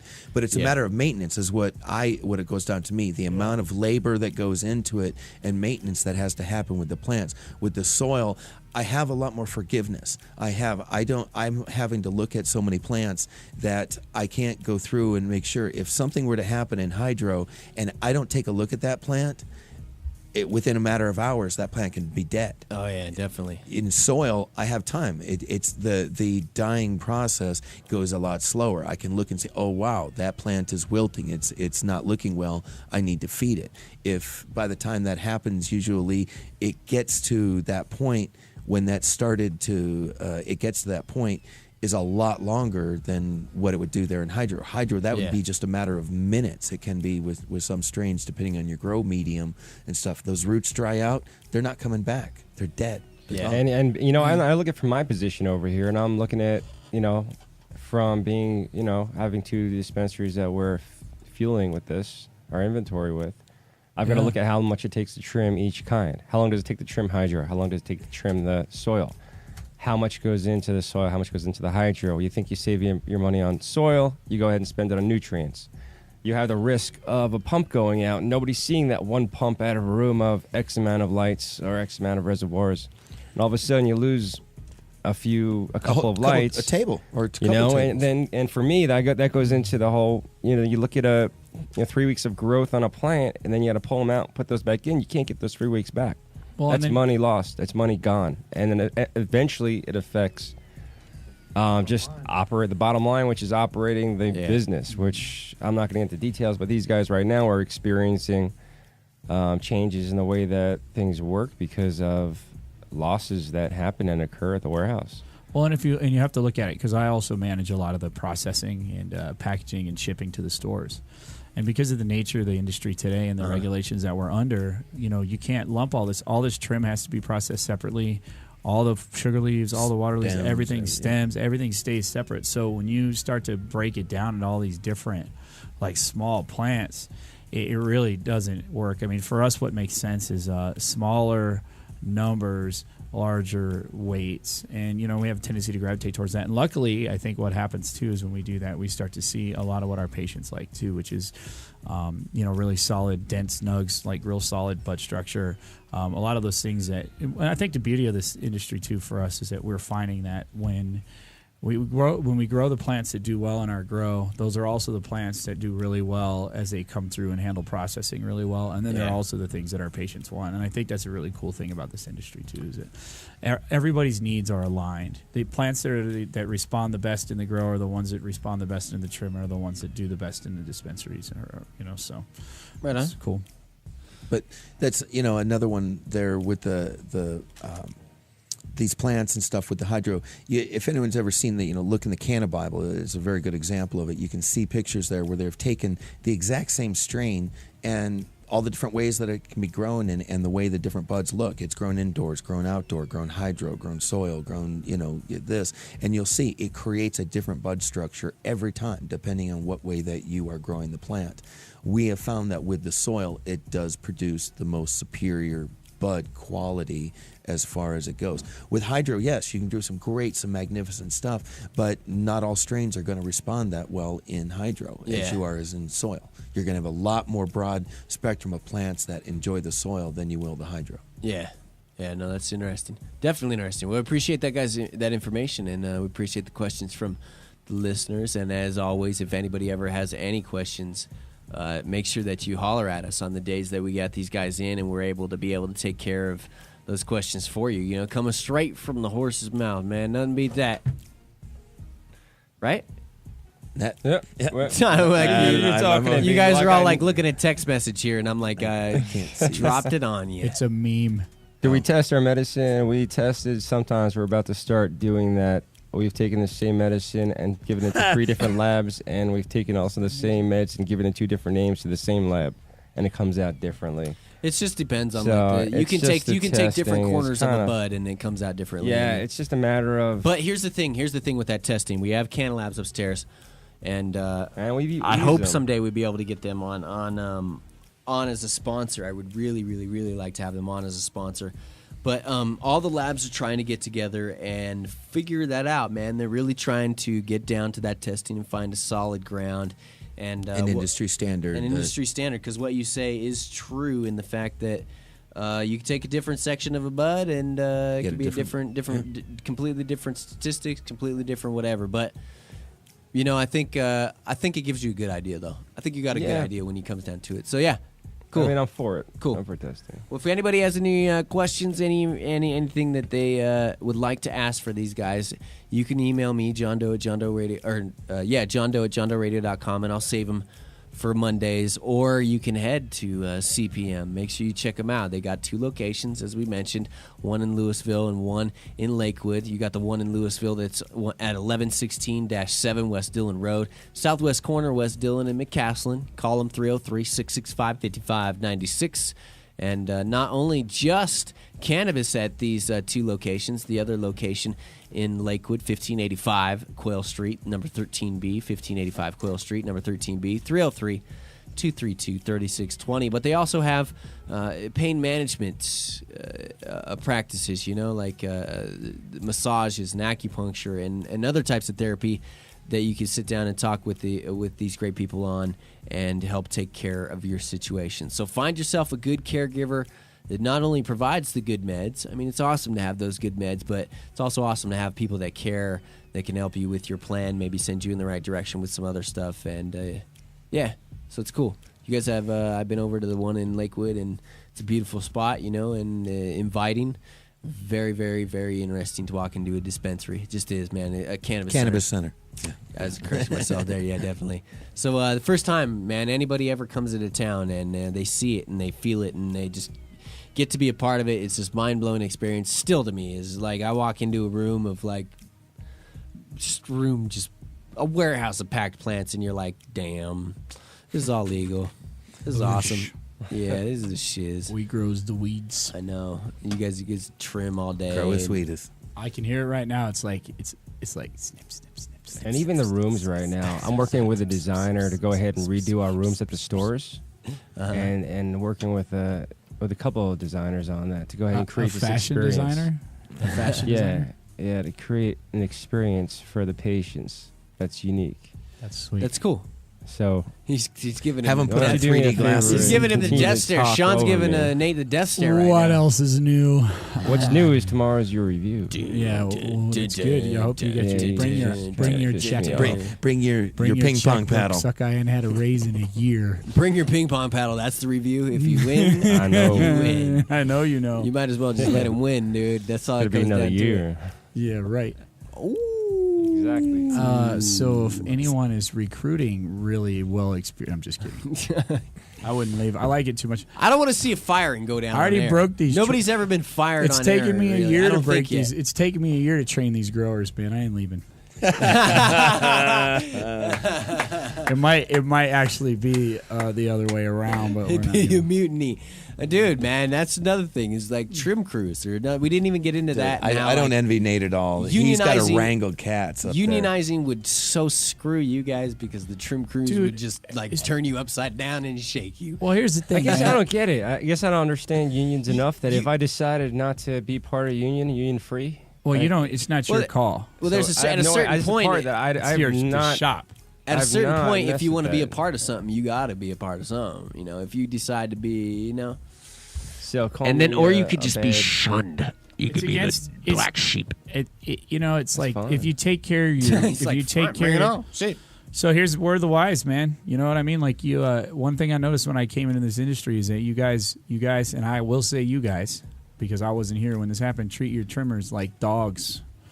You know what I mean? And one of the things that we've experienced, not you guys, not these guys, the industry in general. Fine. You know what I mean? So now, Say that what about we, me. it's true. It's true. You know what I mean? Used to pay a lot more too. Yeah, Yeah, the trimming used to pay a lot more. So now, because we're paying less, we got to abuse less, and keep your trimmers happy, and it's good juju on your buds. And, Pay less, and abuse that's more. working for us, man. You know what I mean? Like we got chops. That's the Chinese way. We're doing with 5 what we used to do with 15, and that's not an exaggeration. You got what? We're doing with 5 trimmers what we did a year ago with 15. Did you say something? No Nate? machines. No. Yeah, I said. Wait, if you listen to that, it's the sound of that raise I'm getting tomorrow. That's the sound of a skadoosh, of you getting a Boosh skadoosh. a 40-yard field goal getting kicked is what that sounds like. So, all right, that's gonna Yeah, baby. that's gonna do it for today. Huge, massive thanks to everybody, including CPM. Thank you guys very much for hanging out with us on Mondays. We enjoy having you. I cannot thank you guys enough for your sponsorship and for your guys' support of the JDR and keeping us going here. There is you guys and a few other people. If we didn't have you and we didn't have the information, it would be not only a difficult time to fill time on the show, but it'd be a difficult time for me. So I really do appreciate that, Thanks guys. for fighting the fight. A cut above Denver, also another spot that we would really like to get in here and talk about maybe some growing a little bit, and maybe I'd like to get a few growers in here and bounce some ideas off each other and be like, oh, this is what I did to get this massive tree, because Debo over at a cut above Denver, 1911 South Broadway, is a really good guy, and like the trees that I've seen this guy grow, it's crazy, man. I mean, you were talking about like 30, 50-gallon buckets of like just. Holy cow. I'm talking like things that are just like huge. Is that was that just random timing? Because I tell you what, that's what pretty much that's what it comes down to. If you can grow one big massive fucking plant as a patient, right? Yeah. Also, huge thanks to Mad Hatter Smoke Shop, 6091 West Colfax Avenue. They got the Joe Halens down there. They got some brand spanking new Mike Froze too, and these Glass Tuesdays that we got going on. Allowed. Oh. You almost forgot to tell. We should have started the show off with that, Phil. Why you let me slack on that, man? Come on, Phil. They got these brand new glass companies popping up all over the place. There's this brand new company called Swagger. And I tell you what, go check them out on Facebook. It's under my Facebook page. We are going to do a giveaway tomorrow of a Swagger piece. And I don't know exactly what the piece is going to look like. That's the funny thing. I was going to have Phil maybe bring over his piece of what some of the swag dudes did. Dunk, which if I call you Don K, I'm going to get punched in the face. Tomorrow you might want to just see on the show just to watch Dunk reach across the table and punch me in the face for calling him Don K, because that's just constantly what I've called him since I've seen the name written out. And my apologies. Trainwreck. They have this new company, Swagger, and this just awesome pieces that are coming from those guys. We're going to have them on tomorrow with Mad Hatter Smoke Shop to talk about the brand new pieces, and we're giving one away. All right, and who knows, man? Maybe they get some shiz up their sleeve and give 2 away or whatever. But you got to be listening to the show at the time to be able to win this, because they're going to tell you the name of this brand new perk that they've put inside this piece, and the first person to post on Mad Hatter's Facebook page, the first person to post on Mad Hatter's Facebook page the name of that perk, as we say it there, is going to win that piece. So lucky you, lucky awesome. Maybe we'll get a studio piece. That would be the shiz, man. So we need right here, like, I need to move this over or something. We need like a glass right here or something, and then just like have it set up right there, and then a glass cam to where it's like, the studio pieces, show it off like on the downtimes and stuff. And that's what I ask all the glass artists. It's not. I am a huge glass aficionado. I love looking at glass, man, and I don't even consider myself a connoisseur yet because I don't feel like I know enough about it. But like, just this little piece Tricky brought in. I mean, it's just like these things are just like so cool. It holds my headphones. I mean, it's perfect to put my little earbud headphones on. And I think Nate Myers was mentioning one time about maybe making us something. Asked me, what maybe we were interested in, and it's like, I don't even care if it's a piece or whatever. It could be, functional, non-functional art. It could be they something. Should make you a microphone. That would be really cool. That would, dude. Hey, if they're listening to this. Hey, there we go. Dude, that's a. I never. Like why did I never think of that? Suspended, like one of those, just like the isolation or whatever it's called. Yeah, like just a studio mic, one of those. Yeah, with the shock mount. Yeah. Dude, that's a challenge right there. Shock mount the mic. In glass. Why did I never think of this? All right, I got it. We got it. We're gonna have to figure something out. But yeah, I love glass, and it's not even for me necessarily. It's just I would like to be able to deck out the studio. We need posters up in here. We need some. We need cool stuff. We need like gold records. We need gold JDR records. You need some bacon. Bacon's good too. Last night, man, I get you a big banner. You want a big banner? I do have a big. I got a big banner right there. I got another banner. Yeah, we need a bunch of stuff in here. I got stickers I can give you. I can. yeah. I'll CPM it all. T-shirts and hats. I'll bring next week. I will bring you a picture of Trimus Wheatus. Oh, I think we may have seen one when we went and took a visit. Bring you a to picture the of Trimus grow. Wheatus, and we can put it right there. And I'll also print you a picture of his brother. Trying to CPM it out here. His brother Taucus Wheatus. I think that's why maybe Scott digs me so much is because I've been waiting for the JDR hat to come back in. So I've been wearing the Rare Dankness hat every day, and it's like the number, and people see it like all the time. It's the number one thing on the cam and stuff. And he's like, he gave me a Rare Dankness pullover and stuff, and it's like, no wonder why they want to see this on the cam. They're like, they want to see this beat. No, I'm kidding. These guys are good homies and good friends. Matt Hatter giving me, zip up and stuff. It's like, yeah, I wear that on cam, buddy. Like, I gotta get my thing. I never went to the store to get the hoodie. But we're gonna have we got a ton of new ideas and products possibly we're gonna be coming out with. I'm thinking about more than just JDR gear and stuff. You guys got to get with Grassroots. Do you know them? The hat company. They just moved here. Yeah, man. Those are the homies. They just moved here. We got suggested to do. We got to get bigger. We got to do our thing. And I love Grassroots. Grassroots wants to work with a lot of people. I still want their Death Star hat. I've been waiting for that since 420 last year, and they didn't have it in my size. Oh, so I might be able to, let's talk afterwards. I know. Yeah, because I got some ends over there. Yeah, they're good people. Very popular. They're good people. Yeah. We know those guys over there too, and they just never have the Death Star. It always 25 gets 25 people in Steamboat. Are they up in Steamboat? 6 in Boise. Is Is that where they moved to? Did they move to No, Steamboat? Sean's talking I'm some tearing smack. on 'em. No, they're in Denver. They just got a new warehouse location. I think up in Rhino. I haven't been there yet. I'm going like this week, so I'll let you know. There's a cannabis center we'd like to pick up as a sponsor up in Steamboat. That's really, really good people in that area. That's in danger. That's more of a street, not so much anymore. No?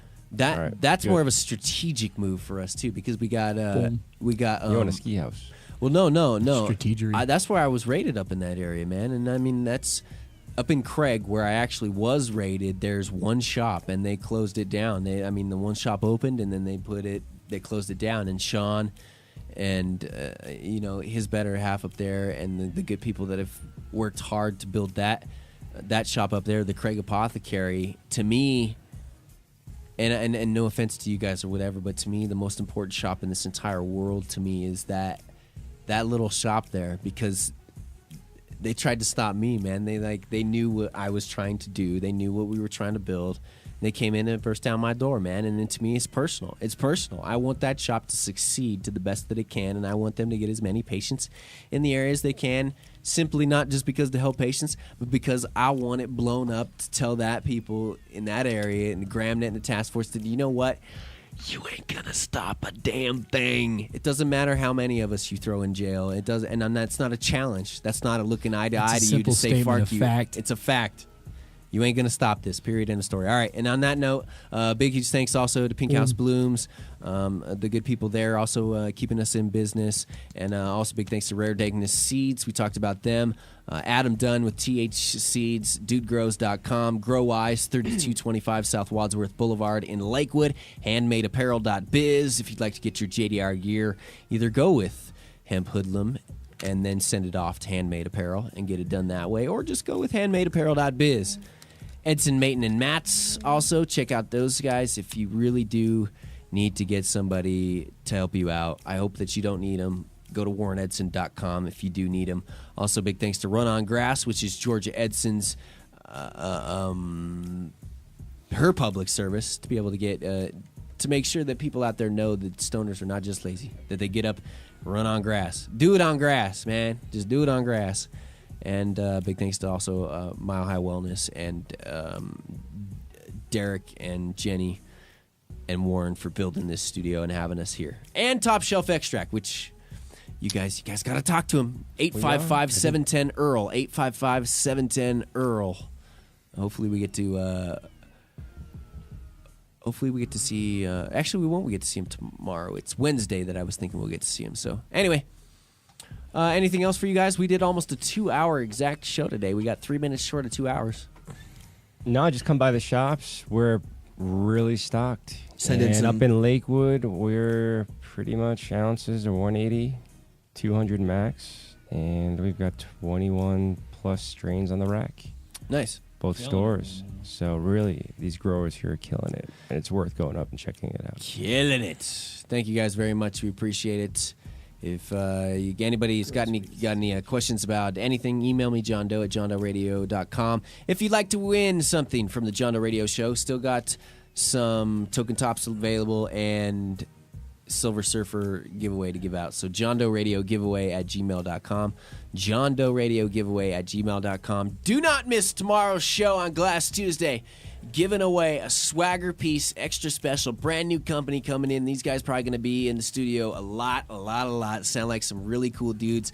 They were so stoked last week.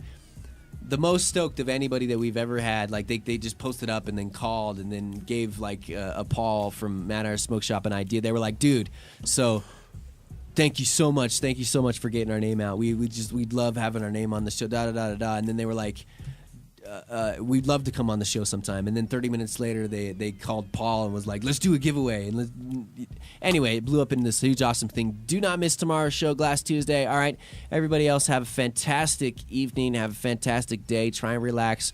Join us tonight. I'm still, there should be, I don't think they've switched days. At least I haven't been told that they've switched days, so that, which wouldn't surprise me if it switched over to another day. But check us out tonight, iCannabis Radio at iCannabis.com. Don't you hookers go jacking up your prices. Wait, I might have screwed that up. iCannabisRadio.com. iCannabisRadio.com is where you can go to listen to that. 7 o'clock Mountain Time. All right? All right? It is this week, so I don't say it. What? Thank you guys very much for hanging out with us. Thanks for having us. It was Sean, fun. Roper, Nate, Patrick. You guys rock. www.wamptruck.com. Big huge thanks to Phil. Got to get Phil hooked up so he's just not standing for 2 hours straight. Is your back hurting or anything like that? You feeling it right now? The 2 hours is like, I wouldn't be able to do it, man.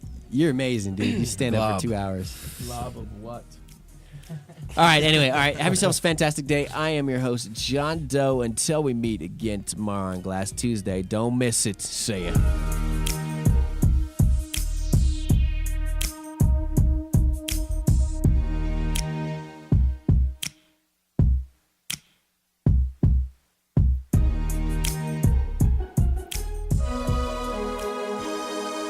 The John Doe Radio Show is produced by Charlie Entertainment. The John Doe Radio Show programming is not limited to, but includes information and humor on counterculture subjects and is intended for informational and entertainment purposes only. We specifically keep responsible marijuana reform. Besides, listening to anyone that you is stupid. We accept no responsibility for your actions or misrepresentations, and we do not fully endorse the use of illegal drugs. You are ultimately responsible for yourself. Live. John Doe Radio. Radio.